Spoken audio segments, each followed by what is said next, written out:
Trump, Lindsey Graham, and the MAGA maniacs are calling for riots if Trump is indicted for stealing national secrets from the government. Biden, meanwhile, is ripping MAGA Republicans, calling them out as fascists, as Biden and the Democrats are delivering for the people. Just common sense policies that help American people each and every day. And so it's no surprise to Midas Mighty, at least, that Biden and the Democrats are rising in the polls. Fighting for people's rights actually is very popular, as Republicans are not just fighting against the rights of people, fighting to take away the rights of Americans, but supporting some of the weirdest, fascist, cosplay, most extreme ideology that we've seen. And that's coming out in the polling. Oh, and how can I forget our guest today, the current Attorney General of the Commonwealth of Pennsylvania and the Democratic nominee for Governor of Pennsylvania, Josh Shapiro. Ben, Brett, and Jordy joining you here on the Midas Touch podcast. I mean, where do we start? Do we start with There's just so much, Ben. There's just so much. I don't even know. You know what was pissing me off too? When I was watching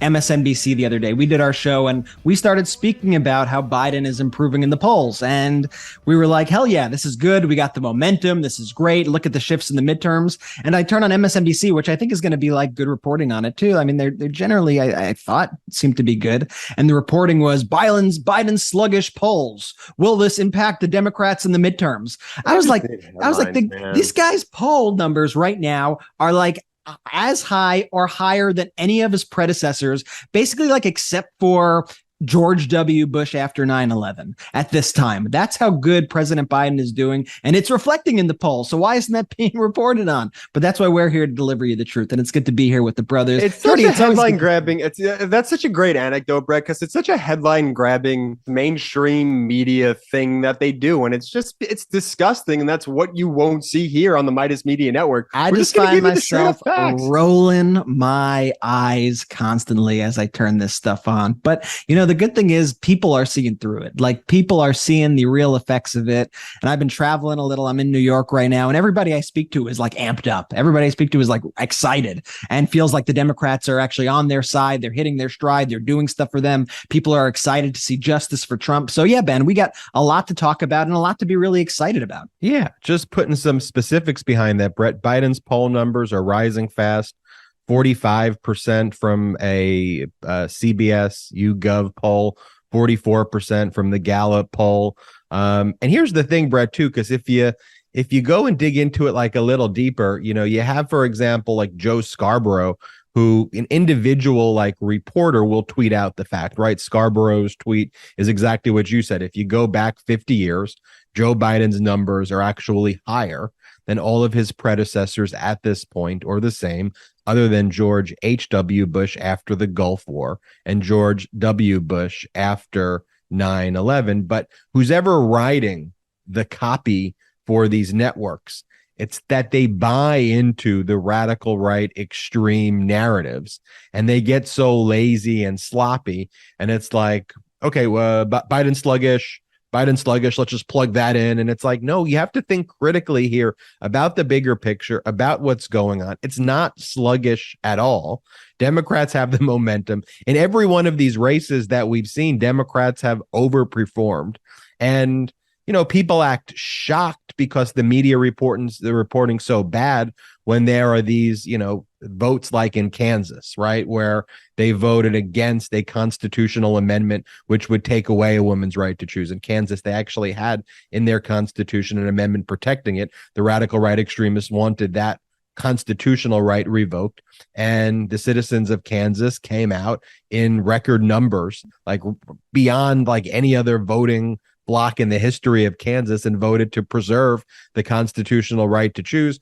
And then it's almost reported as like a shock waves, you know, and it's, if you actually follow what's going on in America right now, and you're speaking to real people and you're talking to that Americans are saying these radical Republicans, these extremists who don't stand for anything, by the way. I mean, other than their cultish devotion to Trump and their constant gaslighting and lies to support his criminality. So right. And taking away the rights of people and making up fake labels to take away the rights of people. Like you had Boebert, lesbian dance theory. That's their new one. Here, play this clip of Lauren Boebert talking about how Biden's plan to actually help students, help 85% of this bill like helps Americans who are making $75,000 or less, and it caps the amount of debt relief at $10,000, $20,000 for Pell Grants, but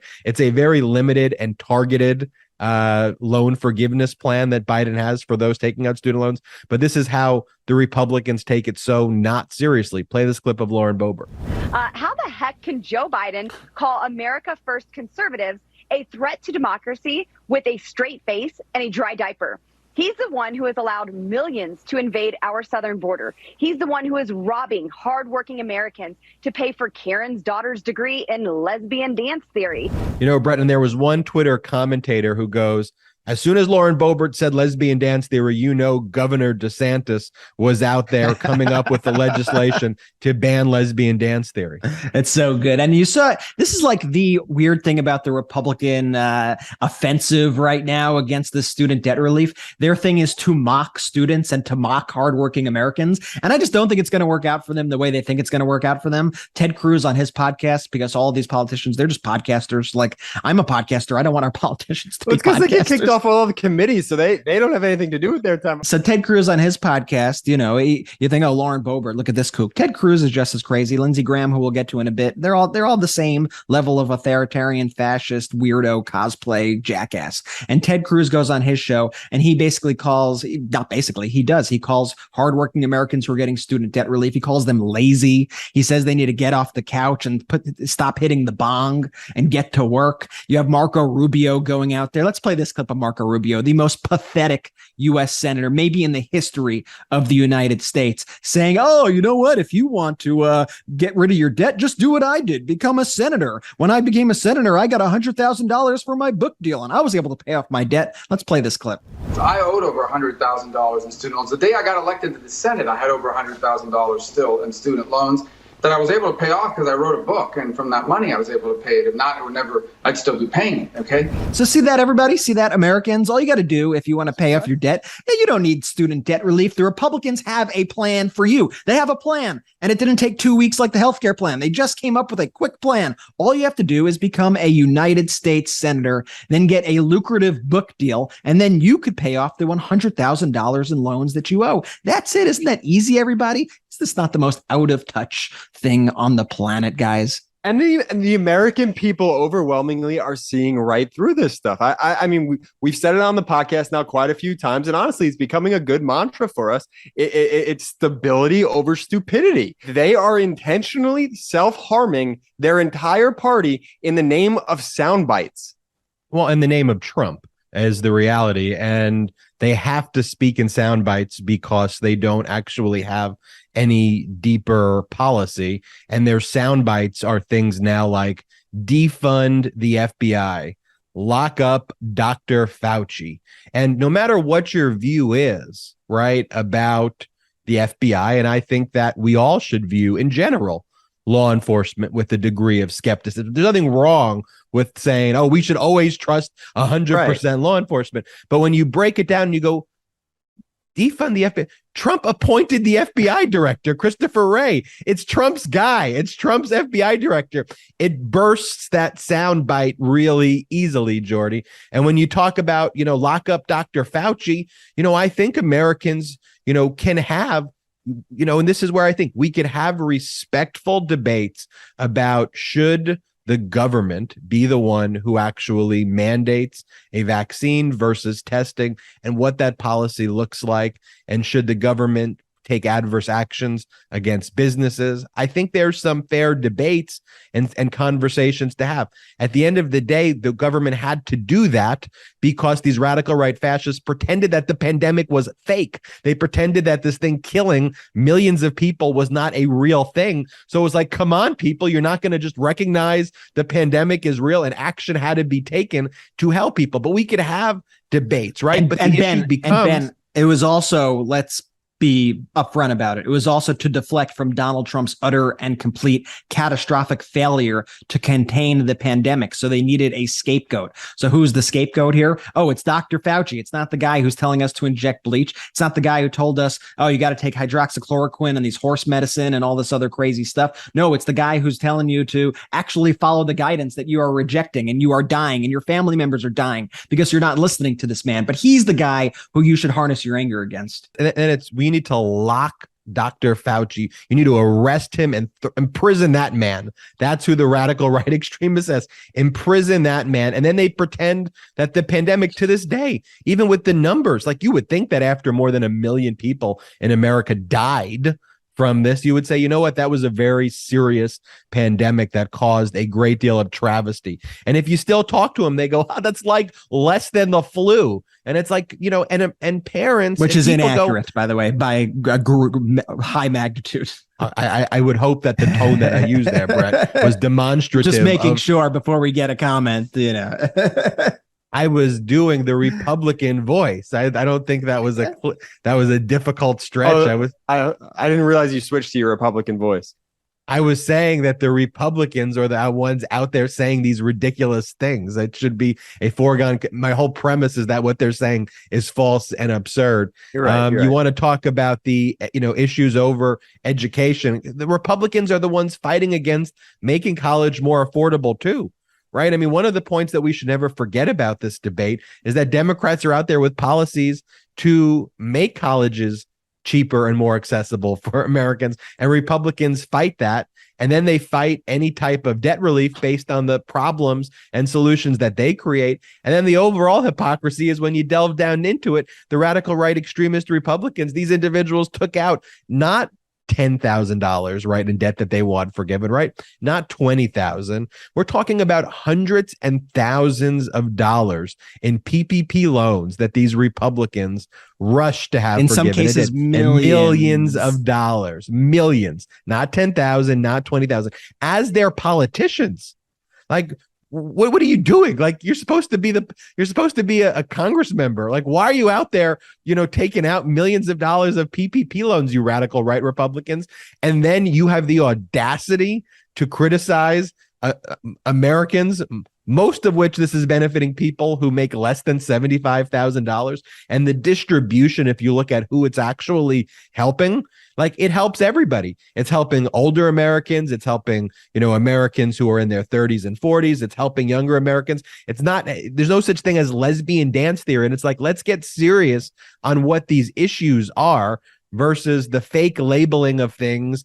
And then this clownish Mr. Potato Head style Republican debate. It's just, as you said, Jordy, stupid. And Jordy, what I like, and I want to get your take on it, that not only is Biden and the Democrats passing the policies that help the people, right? We could talk about the Inflation Reduction Act. We could talk about the PACT Act, CHIPS Act. We can go down the list of ways Democrats are fighting for the people. But remember, there's that scene in Braveheart. I always talk about it, and I always get it mixed up a little bit if he's saying hold or wait for it. You always talk about Braveheart. Ben thinks about this a lot. Never heard you talk about Braveheart on the podcast once. We've been doing this for 2.5 years, but go on. Okay, so Brett knows what I'm talking about. So, they go, hold, wait for it, as the other army's charging. And then the Braveheart guy, he's got his army. It's a much smaller army as the bigger army's approaching. And so they've got all of their spikes, and they're all getting nervous, right? But they realize that if they kind of prematurely start attacking, the bigger army's going to knock them down. So he's going, hold, wait for it. And then once the horse is charged, then he goes, now. And then they all put their spikes up, and then boom.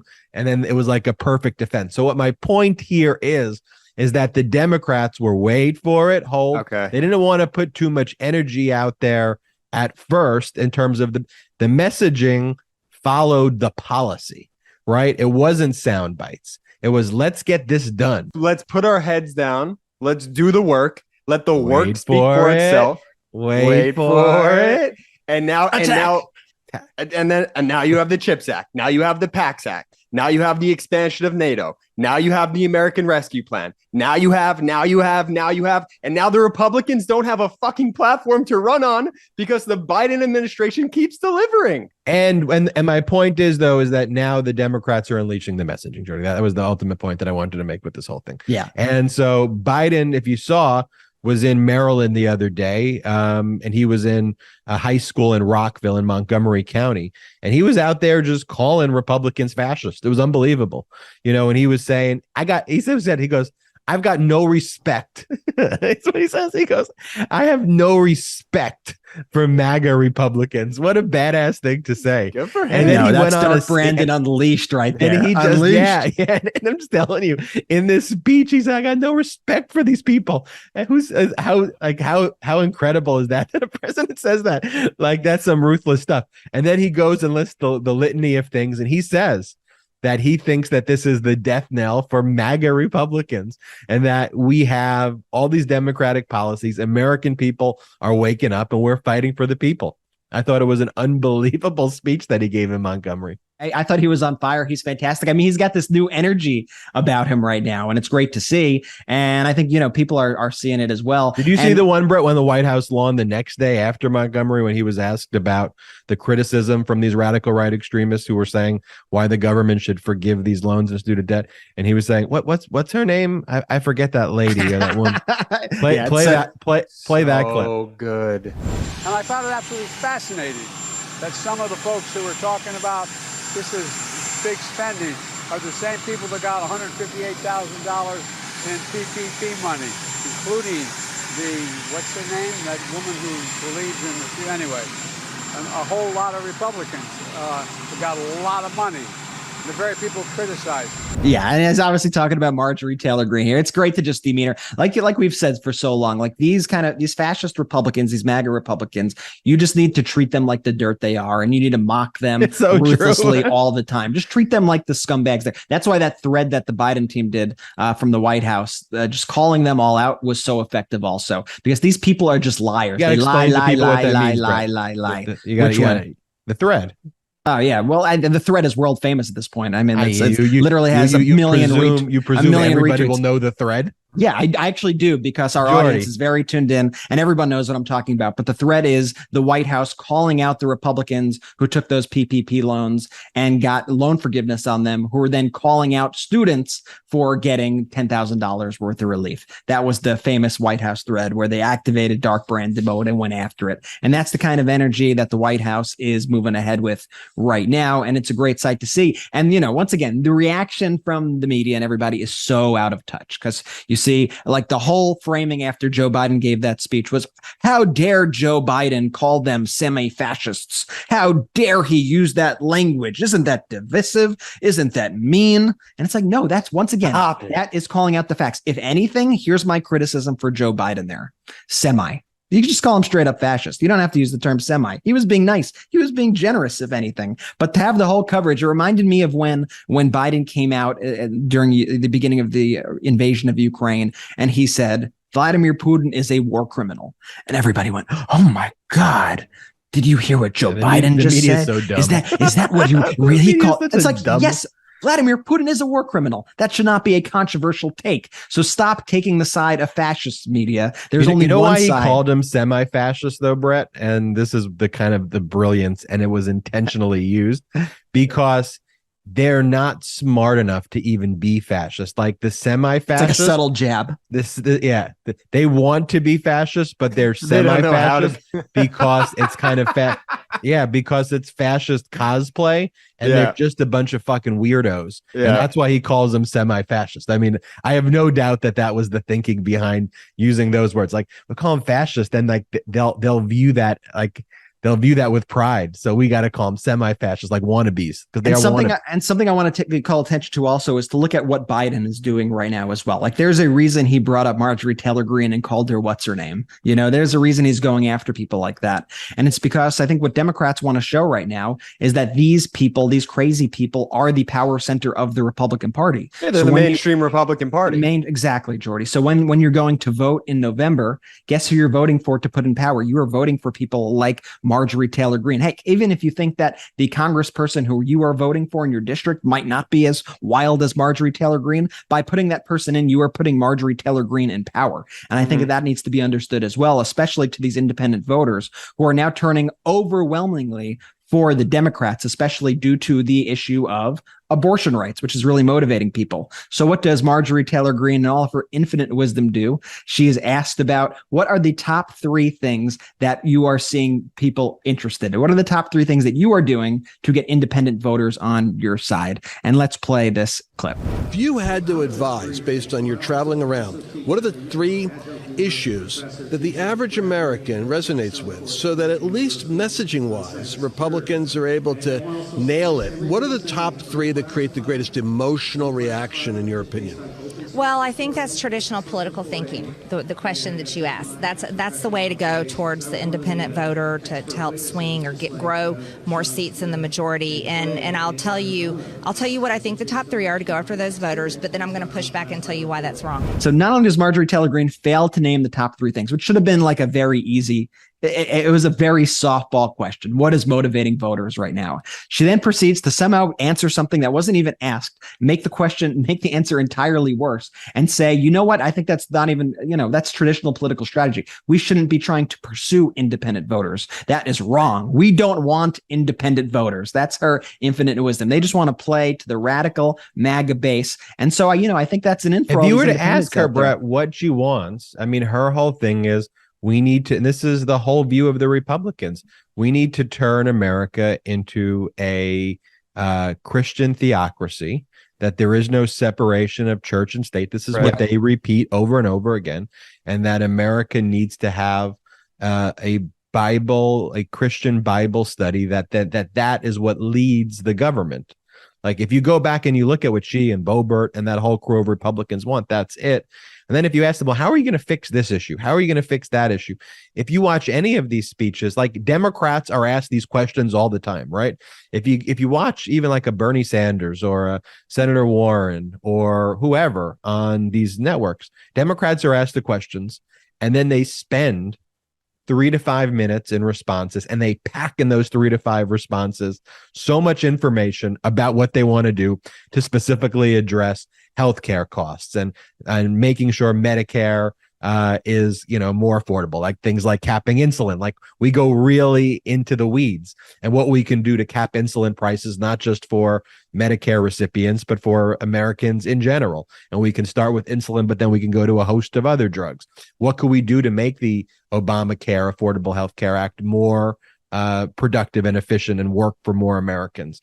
How do we help soldiers who come back and they're exposed to toxic? Like we give very specific answers when you ask us those questions. But Ben, I was watching Fox last night, and they were talking about the issues that all Americans care about, like holding FBI Director Chris Wray accountable and investigating Trump's the FBI Biden. Sure, they want Trump hired. Investigating Biden family corruption. One sec, I'm not done with the priorities, Jordy, that the Republicans are running on. They want to defund the FBI, investigating Fauci. These are the things that Fox News was saying that voters care about last night. So I don't know. And Ben, to what you're saying too, though, when Democrats go on these shows, not only do the Democrats actually have plans and then they're able to speak to it, but for whatever reason, and our listeners know this, we know this, there's a double standard with how these reporters are treating Democrats who give answers versus how they allow, for the most part, Republicans to weasel out.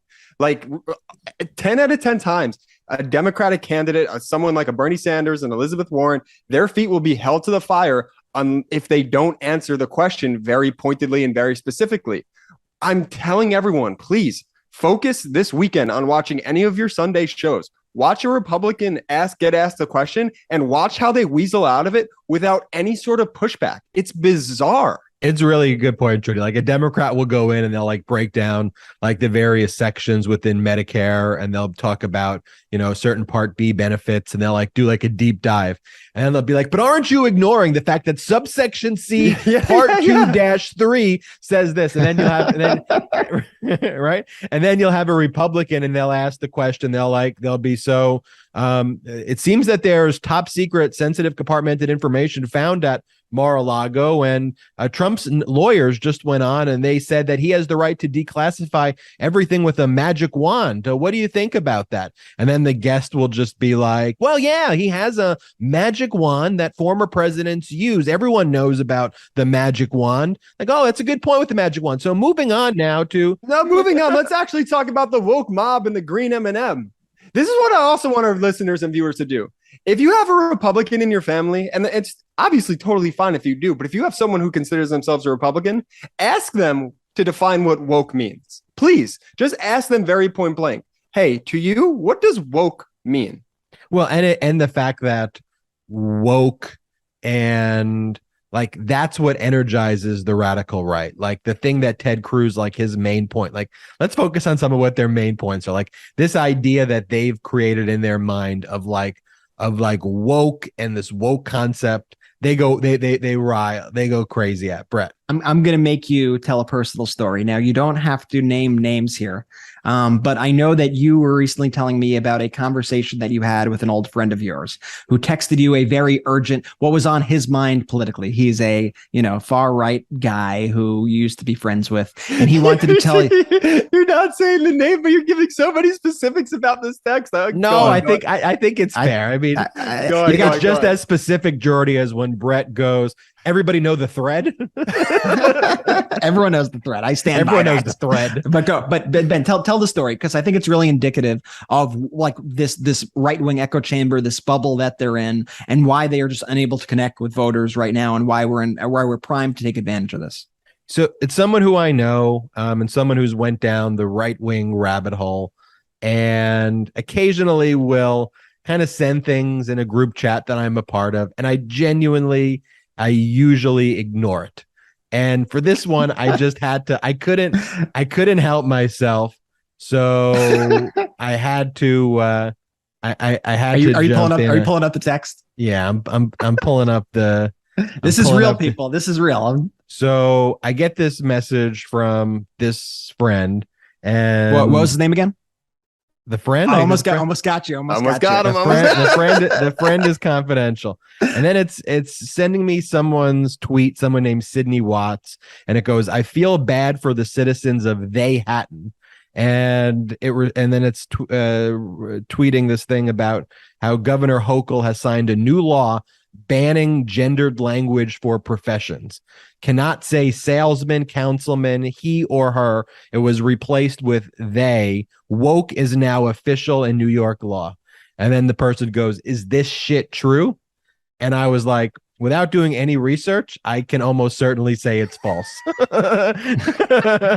And so I go down the rabbit hole. I take the bait. Wait, you did your own research? I go and I look at what is even being talked about here. And so I look at whatever sure enough, this is what's energizing radical right extremists right now. And what happened is that in the real estate code, what the New York legislature, by the way, which was passed on a bipartisan basis, all Republicans and Democrats voted for because it wasn't a controversial concept.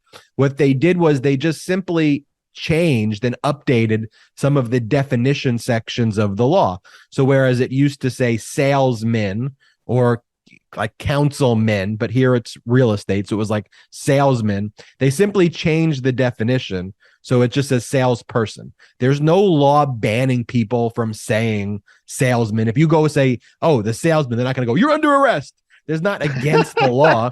They simply have updated definitions. They're making that best piece of the government code just more inclusive and to try to make it a more inclusive language and just to update the definition sections. Like that's literally it. They're the most fragile snowflakes on the planet that bothers them. I mean, these people are just weak, right? They're weak-willed. They're weak people. And that's really what it was. And then I said, is there a government presently or in history that you can point to that you think met the standards that you would like to see as an example? Or is your whole concept just the idea of a government in and of itself something that you don't like? And then the response I get was, the U.S. government pre-14th Amendment came pretty close. And Ben, for our listeners, what's the 14th Amendment? The 14th Amendment states that no state shall make or enforce any law which shall abridge the privileges or immunities of the citizens of the United States, nor shall any state deprive any person of life, liberty, or property without due process. The Equal Protection Clause of the Constitution. Yeah. So that's where it all went wrong, when people started getting equal protection under the law. Got it. So that's how the conversation devolved. But this is what they're saying in the right wing. That's what's energizing them. You know, these issues. Well, we're trying to deliver for the people. Those are the issues. But again, I think that, and then just going back really quick to our earlier conversation. I mean, I think that's a smaller subset. I think that subsection continues to get smaller and smaller. Yes, and people are waking up. And that's, again, just to say what we started this podcast with. People are loving the stability over the stupidity. Because Jordy, finally, you go and you look at, you know, and I want to bring in our guest, Attorney General Josh Shapiro, who actually held up and fought for true election integrity, fought for a free and fair election against the efforts by the radical right extremists to overturn our free elections. He's one of the greatest fighters in that when we needed it the most. You just have Trump today basically saying, this is what he writes on his failing social media company, where he doesn't even have the trademark to it. The social media company, by the way, Trump failed to secure the trademark to his social media company, right? The U.S. Patent and Trademark Office denied it. He owes his vendors money. He hasn't paid his hosting service $1.8 million. And it's under like two separate federal investigations. But are you saying Trump hasn't paid his employees? For criminal conduct? Well, it has the Trump trifecta, right? Like incompetence, failing to pay, and criminality all in one. Like he can't do anything without those three things right away. It's like on a speed run too. Like this is a very quick. He can't do anything normal. You create a social media company, criminal, incompetent, and you're not paying your bills. Boom, all in one. And this is what he says on his platform. He goes, when are the great agents and others in the FBI going to say we're not going to take it anymore? And then he says that the end result, we won in 2016 and did much better, but now the left has lost their minds. He says the 2020 election, this is another one, was irreparably compromised, and we need to hold a new election immediately. Yeah. A new election immediately. I mean, this guy's out of his mind. Nice. He retweeted Lindsey Graham calling for riots. Here, just play this crazy clip. Lindsey Graham. So just to give you the context, right? After the radical right extremists, you know, all of their lies about the search got exposed. First, they said, the documents were planted at Mar-a-Lago. Then with the magic wand, Trump can declassify everything and then defund the FBI, repeal the Espionage Act. The Presidential Records Act has no criminal penalties. When all of those things were proven to be just stupid and utterly false, now they're just like, you know what? Burn it all down. If you indict them, burn it down. They're going to burn it to the ground. Play this clip of Lindsey Graham.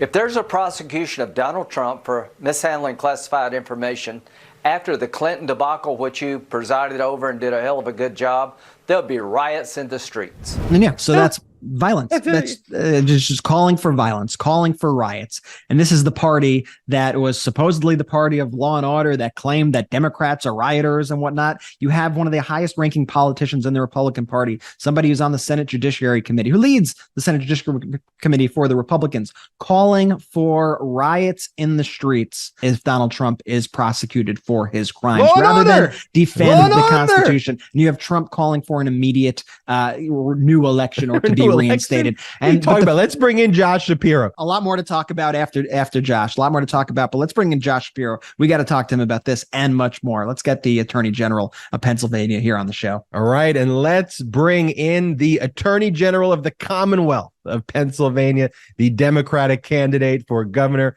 Josh Shapiro. Attorney General Shapiro, welcome to the Midas Touch podcast. Yo, guys, good to be back with all of you, including Jordy. Let's go. And so, for those who don't know or have been living under a rock, you played Jordy in a basketball game. What was your interpretation of the results there, Attorney General? Well, okay. The way I remember it is that I crushed him. The way it actually went down. No. We played 2 games. We played a game of Gov, which is like pig, and I did beat him in that. Yes. And then we played 1-on-1, and I would have won, except always a but. Except he was a ringer from 3. But what he did was each 3-pointer counted as 2, and every other basket only counted as 1. So in effect, it was like a 4-pointer each time, if you look at it that way. So I'm not sure I should have agreed to those rules. So now that we're starting off the podcast hot, I'm not going to say I let you win, Gov, but I'm not going to say that either. And I'm actually going to even throw down another gauntlet here and go as far as to say if things shape up as they're looking, and not to put any jinxes or anything like that, but I know there's this governor's mansion in Philly. We could always do a rematch. Oh, you know what? We could ante up the stakes a little bit too. It could be me and you versus another 2. And I'm thinking me and you versus Little Dicky and Meek Mill. Oh, I love that. Meek's pretty good. I don't know about Little Dicky, but he could hoop. He could hoop. Oh, can he? Yeah. Is he a Pennsylvania guy? Oh, he's a Philly guy. He grew up just down the road from where I live now. But man, I would love that. And in all seriousness, you guys are just great. And the way we did that to raise money for charity, the fact that you all came out to Pittsburgh, which was great. I just thought it was a ton of fun, and the students in Pitt loved it. In fact, many of them are now the core of our group of students for Shapiro Pitt. So in all seriousness, all candor, thank you for doing that. The fact that I could hold my own against a dude 20 years younger than me, gives me a little bit of an advantage. I thought it was great. And let's talk about the governor's race. Your opponent, Doug Mastriano, a radical extremist. The other day, photos emerged of him wearing Confederate uniform, which is kind of fairly par for the course there. What's your response generally there, though, to the Confederate uniform scandal that's emerged? But it's one in a litany of things that are coming out about this extremist. Yeah, and look, I hate to get serious on your podcast because I always enjoy coming on because you guys are fun and you keep it light. But this is not something to keep light about. I mean, look, first off, let's just go over the facts. Doug Mastriano, the Republican nominee for governor, a state senator who represents Gettysburg, on the grounds of the U.S. Army War College, not that long ago, in 2014, decided to dress up in a Confederate uniform and be photographed there. That photo was hung on the wall of the U.S. Army War College until they discovered it recently and took it down because, as the U.S. Army War College says, it doesn't reflect their values or the values of the U.S. military. If you think about this for a minute, the Republican nominee for governor wore the uniform of the traitors, wore the uniform of those who were fighting to defend slavery. That's what he chose to do. And this is, I think the reaction I've gotten from Pennsylvanians over the weekend since this story came out is they all kind of say, like, we're not shocked. And I think the reason why they're not shocked is not because it's not shocking and horrific what he did, but because this is the same guy who's the only one in the country who's out recruiting supporters to his campaign on a white supremacist website known as Gab, the same website used by the Tree of Life killer, the person who murdered 11 worshipers at the synagogue in Pittsburgh a couple of years ago. This is the same guy who went and tried to storm the Capitol on January 6th to stop Pennsylvania's votes from being counted. This is the guy who's got the most extreme stance on abortion in the entire country, wanting to ban abortion with no exceptions and jail doctors who perform them. I mean, this is what we're up against. He has told us time and time again, he's dangerous and extreme. And the thing is, I think Pennsylvanians are now tuning into that and recognizing that. And the final thing I'll say on this, and guys, I'm sorry to go on and on, but I do think it's an important point. He fundamentally believes that certain people shouldn't exist in our Commonwealth, right? I mean, like, he fundamentally believes that. And my view is, no matter what you look like or where you come from, who you love, who you pray to, you belong here in Pennsylvania. And I want to be a governor for all folks. That's not the way he views life, and that's certainly not the way he views the role of governor in Pennsylvania. One of the things you mentioned, too, is his extreme stance on reproductive rights and the idea that he wants the government to go and get involved in that decision making and stop it and to ban it in all cases, total absolute abortion ban regardless of circumstances.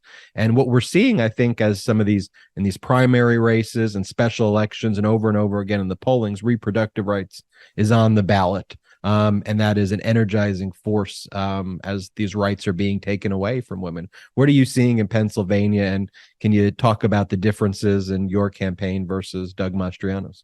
Sure. I mean, look, just first on the policy, it's clear he wants to ban abortion. I'll protect abortion rights. Our legislature, because they're run by Republicans, they're going to put a bill on the desk of the next governor to ban abortion. He'll sign it into law. I'll veto it. So the contrast could not be clearer. I will trust women in Pennsylvania to make decisions over their own bodies. And this is not new to me. This is the way I have viewed this issue for my 20 years in public service. It's the way I've always voted. It's the way I've always campaigned and what I've always believed. I got to just say, like, as a dad, right? I mean, y'all have met Sophia, our daughter, our 20-year-old daughter. The idea as a father as a girl dad, the idea that our daughter has fewer rights today than the world Lori and I brought her into 20 years ago is very, very upsetting. And I think that visceral feeling of being upset and angry has permeated the electorate. By the way, of all parties, Democrats, Republicans, independents. I was out in rural communities across Pennsylvania and state, places where Democrats typically lose 80-20, 90-10. And I was showing up, we were getting huge crowds. It's awesome. Incredible intensity, Republicans and Democrats. And people of both parties were coming over to me saying, I can't believe they tried to take away our right. I'm voting for you. In some cases, they said, this will be the first time I've ever voted for a Democrat. I'm voting for you because you're the only one out there who's standing up and defending my rights. And I'm scared about what other rights they might take away. So I think this issue has permeated the electorate, both parties.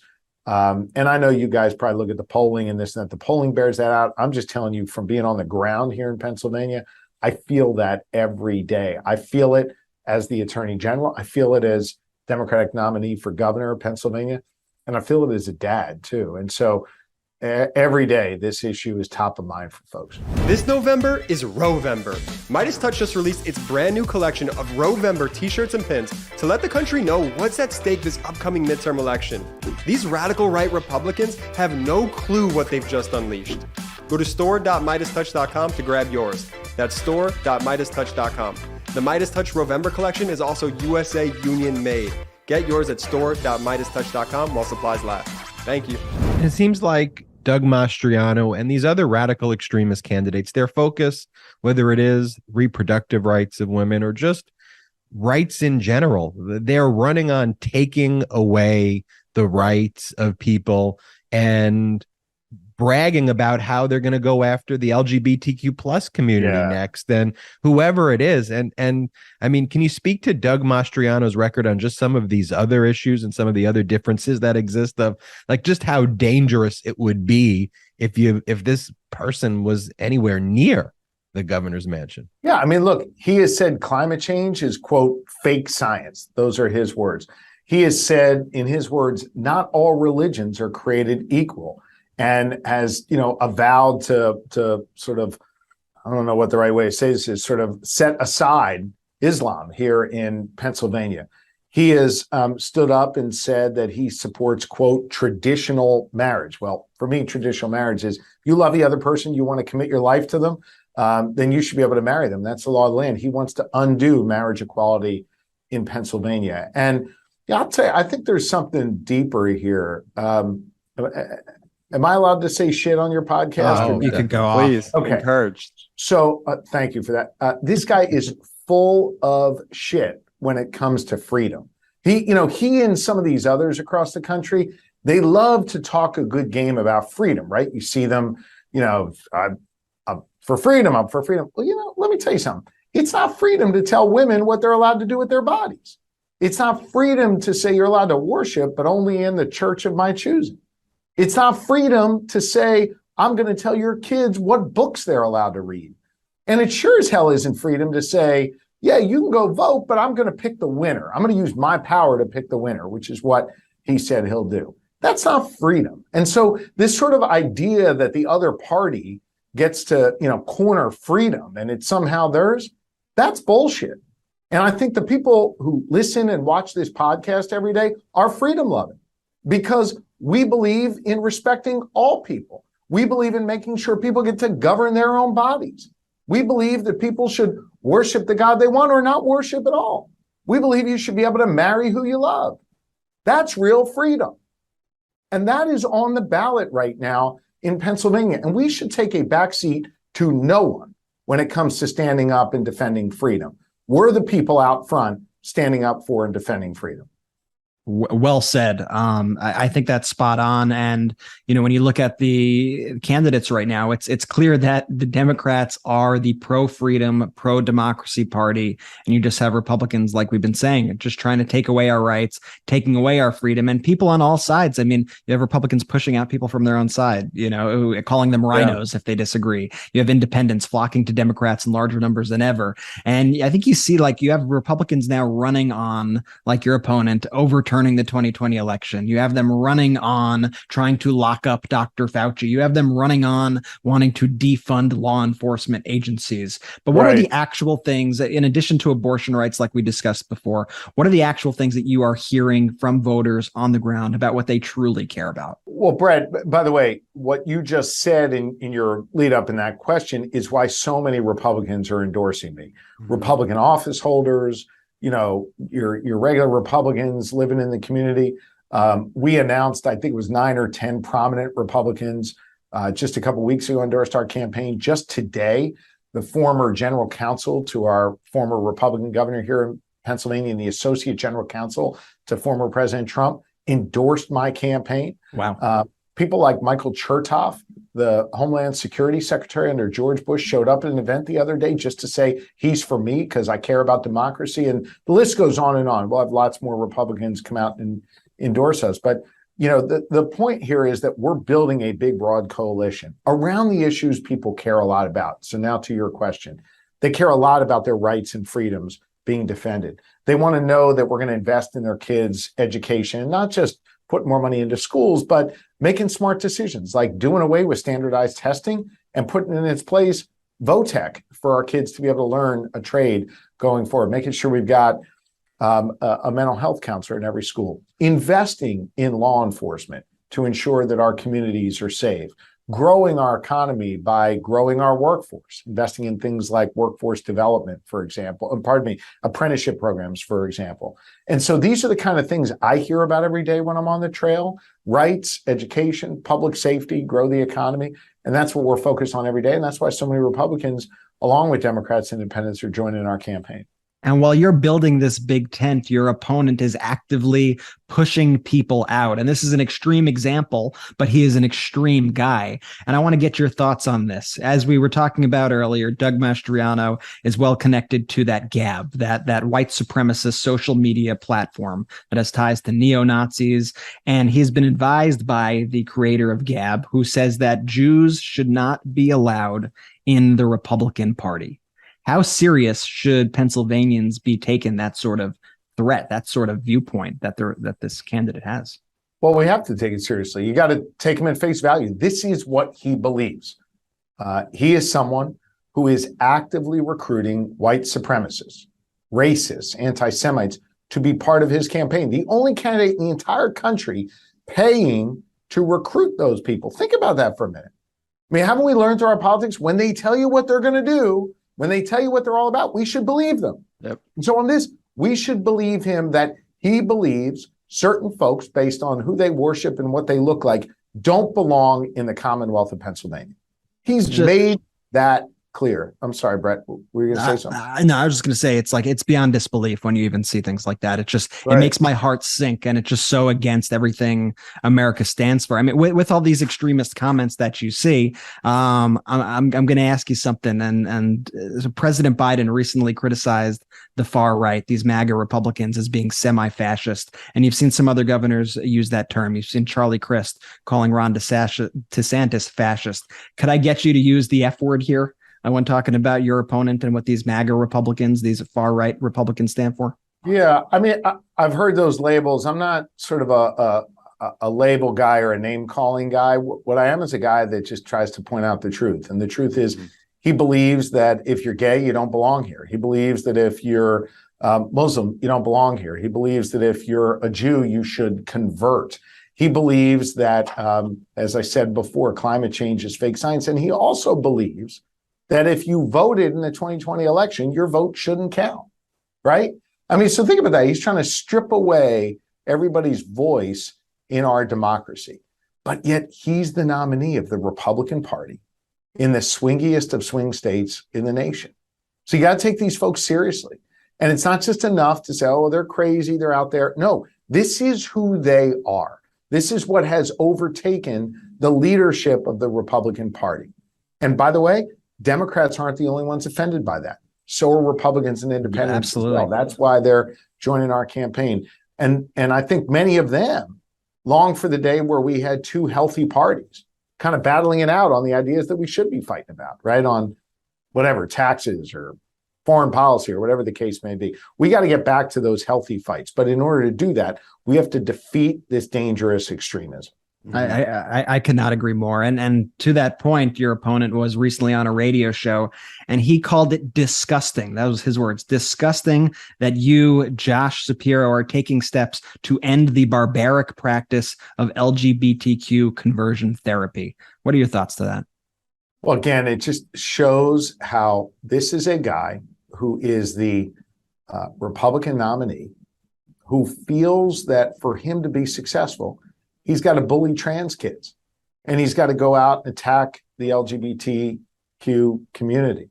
That is not who we are as Pennsylvanians. Mm-hmm. That is not our values. Go back and look at what the U.S. Army War College said about him wearing a Confederate uniform. He said that doesn't reflect our values. I think more and more Pennsylvanians are waking up every single day to the fact that this is a guy who is out of step with our values here in Pennsylvania. AG Shapiro, what I really want our listeners to know here, I live in Pittsburgh. I've lived here 2.5, going on 3 years. I visited on and off the last 8.5, 10 years with my fiance, my now wife.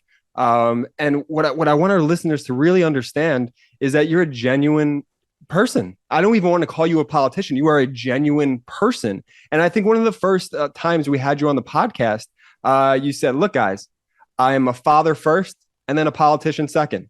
Yeah. And I think that resonates so well with the people here. Like, just the authenticity of you as a person is what I think is attracting all of these, Republicans coming over and endorsing you, and all these Democrats who see it right away saying, oh my God, this is the guy that's going to stand up for my values. This is the guy that's going to stand up for my family. So I just want to commend you for that. And I just wanted to give that quick anecdote here as someone who's on the ground every day, seeing the Shapiro signs all plastered all over county to county. And I'm just so excited for the vote. And I'm so excited for you to be the next governor of this Commonwealth. Jordy, thanks, man. That means a lot to me. And I try to keep it real. And I'm surrounded by the same woman I've been with since the 9th grade. She keeps it real. And but we didn't get married in the 9th grade, though. But we've been together. Our 4 kids. And I must say, like, they don't get enough credit. I'm surrounded by a great team, both in the Attorney General's office and here on the campaign. Yeah. Folks who have been with me for years and years and years, who keep it real and who tell me straight up, when I screw up or when we do something good, we don't go around just patting each other on the back. We try and keep it real, and we try and always remember the purpose in our work, which is to fight for the good people of Pennsylvania and make their lives a little bit better. So thanks, man. I appreciate the kind words. Of course. And I'm not done yet. I want to talk about your team. Your team is phenomenal.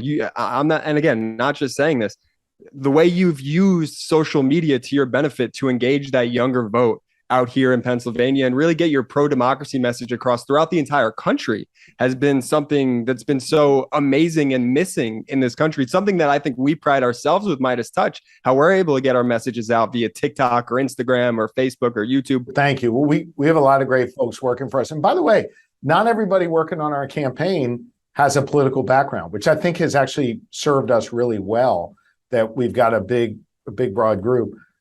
So we got some folks who, probably had a drink or two at the bar at Old Ebbitt Grill in DC, but then we also got a few folks who have never been involved in politics. And I think that works really well for our campaign. And our theory is you just got to meet people where they are. And if they're online, they're in their communities, they're at their doors, we want to meet you where you are. And we want to have a conversation with you about how we can make your life a little bit better here in Pennsylvania. And I think you also just recently launched an app. Can you tell us more about that? Yeah, man, I have an app. How about that? That's awesome. That's fancy. That's what I'm saying. No one is doing this shit. This is innovative shit. It's very cool. If you go to the Apple Store and just search for who kicked Jordy's ass in basketball, you'll see my app. That comes up. You have that as a tag, and that's a tag. Yeah, that's good. But no. Grab the app in the Google Play Store or the App Store. But the point of the app is not just to like throw a bunch of press releases at you about stuff we've done, but actually it's all about engagement. How you can get engaged in your community, from getting a free lawn sign to put on your lawn, to knocking on doors, to sending texts, to getting involved in Students for Shapiro, whatever the case may be. It's an action-based app. And so we're really excited to have it. And even if you're not from Pennsylvania, you can still download it and you can still help us out from wherever you are. I love it. And then just to get onto a more serious note here before Ben and Brett kick me off the podcast for good.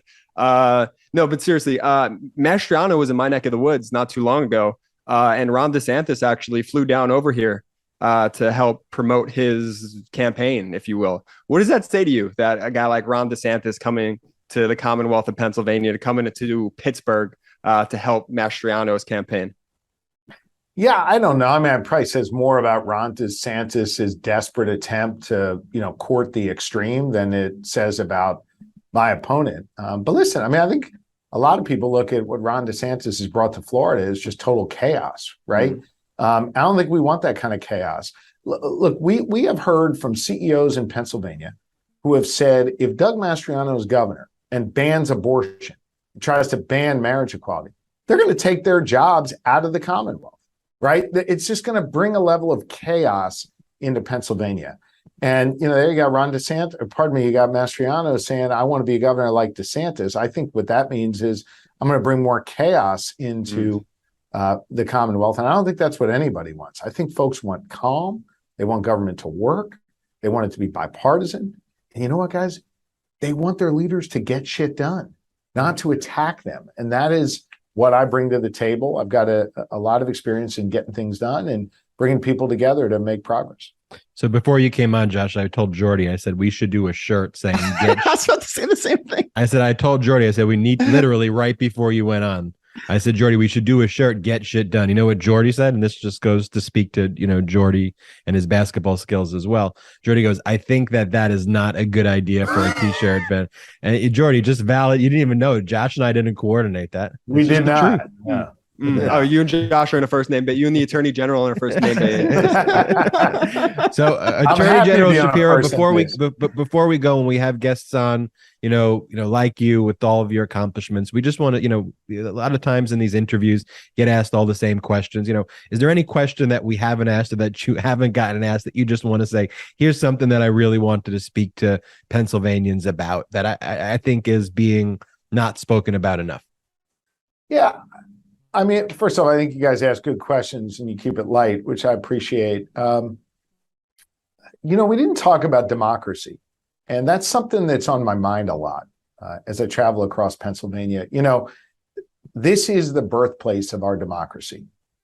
And I think Pennsylvanians have a unique responsibility to defend it, to make sure that it continues. We're 246 years into this great experiment.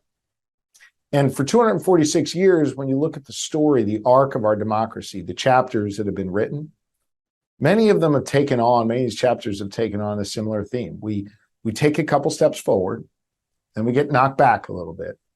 But each chapter ends with us making forward progress, with forward momentum, with progress. We're in the midst of writing a chapter right now in year 246 where we've gotten knocked back. For the first time, the Supreme Court of the United States has taken away a right from people. We find ourselves in a position where our politics are really frayed, and there's divisions, and there's all kinds of political violence that's making its way into the conversation. And I know a lot of people are kind of wondering right now how this next chapter is going to end. Is it going to end with us getting knocked back a step, or is it going to end like every other chapter in the American democracy with us making forward progress? And despite all the negativity, despite the extremism on the other side, I am very, very hopeful right now. And that's because I bet on the people of Pennsylvania and the American people to write this next chapter of forward progress, to reject this extremism and to help us move forward. And if you look at the themes in every chapter in our democracy, the stories are written not by people with titles next to their names, but by ordinary Americans rising up, demanding more, wanting change, and not accepting anything other than forward progress. And I think these midterms, especially this race for governor in Pennsylvania, is going to define how this next chapter in our democracy ends. I am hopeful and I'm optimistic it's going to end with us making forward progress. But right now it's in the hands of the good people of Pennsylvania over these next 71 days and people of the United States of America to ensure that it continues. And I'm grateful to be on the ballot. I'm grateful to be the Democratic nominee for governor of the Commonwealth of Pennsylvania. And, you know, I'm also mindful that while my name is on the ballot, it's your rights and your future that's on the line. And the next chapter in our democracy is being written. And I think all of us, especially those who are listening to this podcast today, are going to look back on November 9th, the day after the election, and have to answer the question, what did we do to write that next chapter? And that is what's on the line right now. And that's what I want folks who are listening and watching your pod to think about. 71 days until Election Day. Attorney General Josh Shapiro, Democratic nominee for governor of the Commonwealth of Pennsylvania. Thank you so much for joining us on the Midas Touch podcast. Thank you for your friendship. Thank you for fighting for the people. You got it. Great to be with you guys. Appreciate you. Guys, great having Josh Shapiro on the podcast. And Jordy, I think you said it best when you were just telling, Josh. I mean, and Josh said it too. These aren't partisan issues anymore. No. These are just issues about fighting for the rights of American people. And all of these issues, and this is what we started saying when we got involved in politics in 2020, when we were not political people. I was like, wait a minute. These are political issues now that Republicans want to lock up the head of our health response to a global pandemic. That makes you a Republican. And for me to say, hey, don't lock him up, that makes me a Democrat. Okay, I guess radical I'm a lefty. You radical. That's a radical. You. But you know what, Ben? Like they just keep. I love that the Attorney General stated how important the idea of democracy was in this campaign, how important democracy is in this country, because all you see right now from the right, from these radical Republicans, is they're pushing away everybody who believes in democracy. And that includes the Republicans on their side. That includes independents. They don't even want their support. I mean, like we said earlier, Marjorie Taylor Greene says, we don't want to go after independents. They just want to be an authoritarian fascist party. And that's indicative of Donald Trump's statements that we saw today, where he even said, reinstate me as president immediately, what we were talking about before we brought Josh on. Lunacy, lunacy. It's pure lunacy. And if they want to run on reinstate Donald Trump, the 2020 election, Fauci, defund FBI, please do that. And we will continue to fight for the American people and what actually matters. And the fact that the media acts like, oh, well, the Republicans are these positions, the Democrats are those positions. And I go, these Republican positions are extreme fascist, crazy, wild, anti-American positions. Before we go, I also want to talk about the issues relating to the search warrant just very, very briefly, right? And to put this just in full context, there's a magistrate judge out of the Southern District of Florida. A magistrate judge is different than an Article III federal judge. Article 3 federal judges appoint magistrates, but it's the role of the magistrate to do things like sign off on search warrants. And that's what the magistrate, Judge Reinhardt, did on August 5th. The search warrant was executed on August 8th, right? For all the whining and complaining that Trump and his radical right extremists who go on Fox News do, for all of the whining, they filed no documents before Judge Reinhardt. The most simple, basic move that you would do as a lawyer, literally 101, would be the moment a search was taking place, right? If you thought something wrong was happening, what do? You go to Judge Reinhardt, the magistrate, and you file something immediately. That's what you do. You say, my rights are being violated. Here's how, here's why. You do a declaration and you put the facts forward. That's not what Trump did. Instead, they filed a whole nother lawsuit before an Article 3 federal judge in the Southern District of Florida.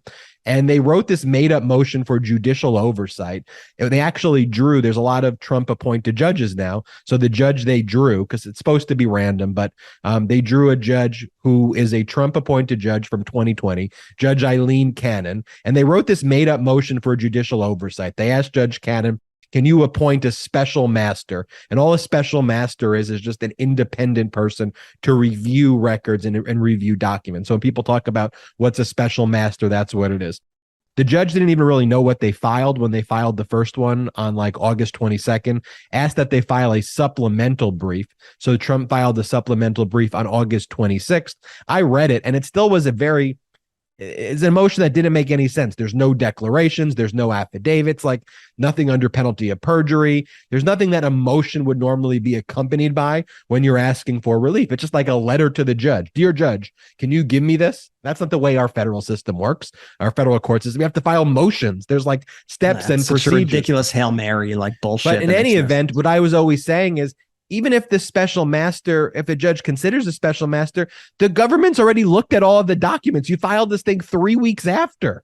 Now we're 4 weeks after. The warrant is August 8th. We're August 29th right now when we're recording this podcast. And this judge, kind of showing that the judge doesn't really even understand the law. She's one of these young appointees that Trump appointed. She was not even a partner at her law firm. And she was appointed by Trump in 2020, a member of the federal side, a few years older than me, was never a partner at the law firm. And her order basically said over the weekend that she would consider appointing a special master. And so she asked the federal government to respond by August 30th and that she would hold a hearing on September 1st. Now, the federal government wasn't even served with whatever Trump's motion is. So the fact that the judge is asking a party that didn't even get service, like, you know, the movies or you see it on TV, there's a process server, like there's steps you have to take to file. I've seen Pineapple Express. I know how it works. the government didn't even take the steps to file it. But so she goes, well, I would be considering appointing a special master. And so what the government do? As of this recording, earlier in the morning, the government filed a document and they basically said, Judge, guess what? We're happy to respond more fully to you, but we've looked through all of these documents already.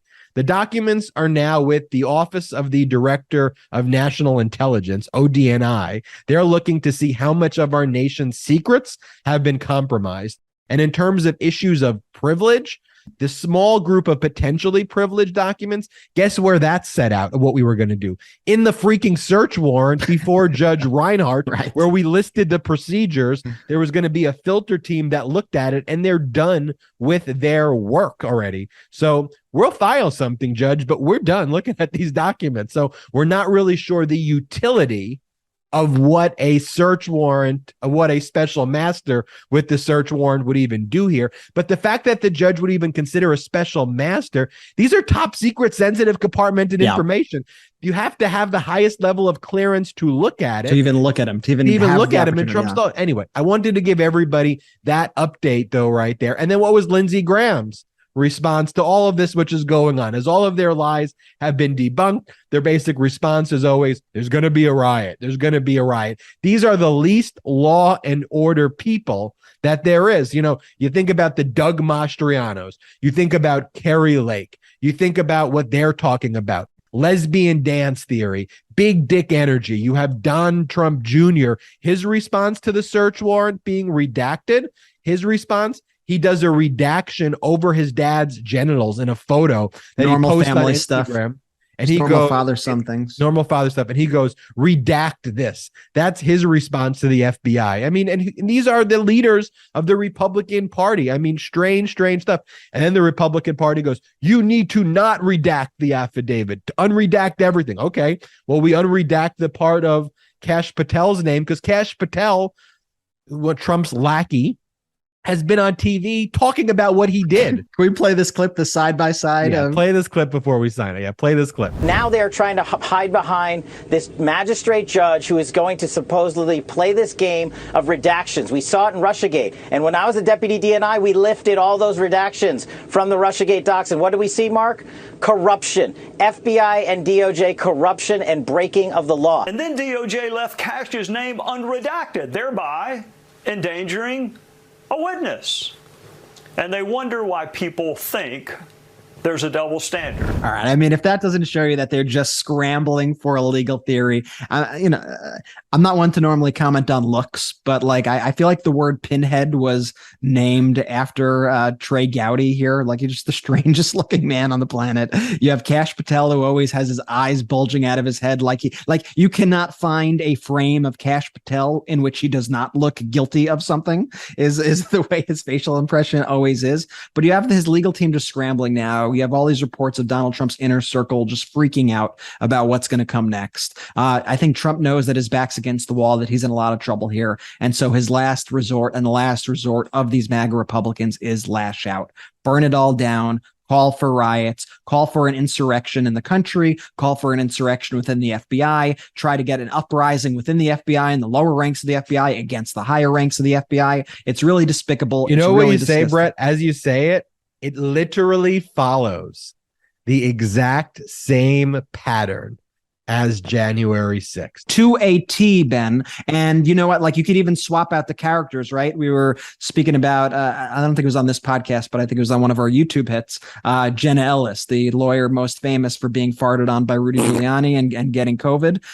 We replaced those horrific lawyers that Trump had then with now the new cast of characters of the Christina Bobb and the Alina Habba and the like. It's the same exact thing with different characters. It's like a reboot of season 1 of the season 2 of this is season 2 of the insurrection, featuring Alina Habba in the role of Jenna Ellis. But the difference, everybody, Donald Trump is not president of the United States. President Biden is president of the United States. Merrick Garland is the attorney general of the United States. And justice is coming, folks. I know it's going slow for a lot of you, but you see the wheels turning. Justice is coming. And that's why you are seeing these MAGA Republican politicians lashing out the way they are. Couldn't say it better. Jordy, tell us about the YouTube site. Look, this is what I want to say to our listeners and our watchers right now. And I honestly, I'm not even asking you anymore. I'm telling you. Look, we are unapologetically pro-democracy. We need you, Midas Touch, Midas Mighty. We need you. If you are a YouTube watcher, subscribe to the podcast. Wherever you get your podcast, that's where you could get the Midas Touch podcast. If you are an audio listener, subscribe to the YouTube channel, the Midas Touch channel on YouTube. All we want to do is give you all the facts as they land because we genuinely care about our democracy as much as you do.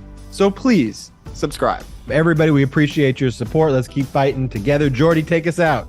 Shout out to the Midas Mighty.